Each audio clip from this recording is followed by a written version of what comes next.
एक खूबसूरत वादी में एक छोटा सा गांव था।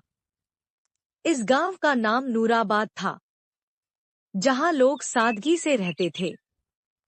इसी गांव में एक नन्हा चरवाहा रहता था, जिसका नाम साबिर था। साबिर हर सुबह फज्र से पहले उठता और अल्लाह को याद करता। नमाज उसकी जिंदगी का सबसे अहम हिस्सा थी। नमाज के बाद वह अपनी भेड़ बकरियां लेकर जाता। मगर इस साल बारिश बहुत कम हुई थी।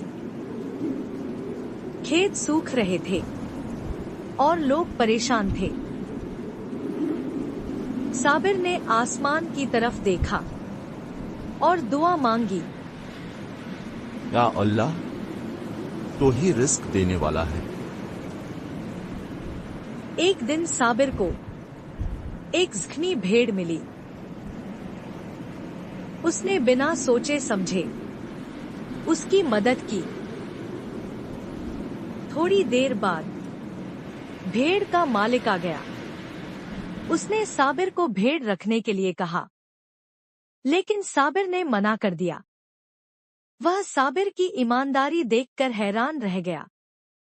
हे अल्लाह, तू इस बच्चे को इल्म अता फरमा और गांव वालों की मुश्किलें आसान कर दे। उसी रात आसमान बदलने लगा और फिर रहमत की बारिश हुई। जमीन फिर से जिंदा हो गई। लोग अल्लाह का शुक्र अदा करने लगे। साबिर सजदे में गिर गया और शुक्र अदा किया।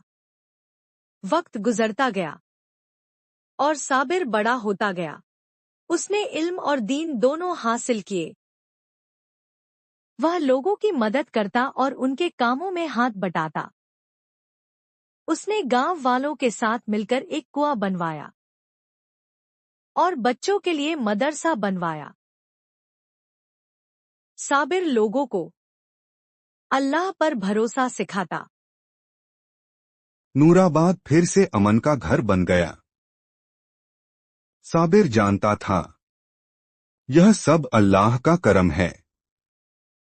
जो अल्लाह पर भरोसा करता है, अल्लाह उसके लिए काफी होता है। और ये कहानी हमें सब्र और यकीन सिखाती है।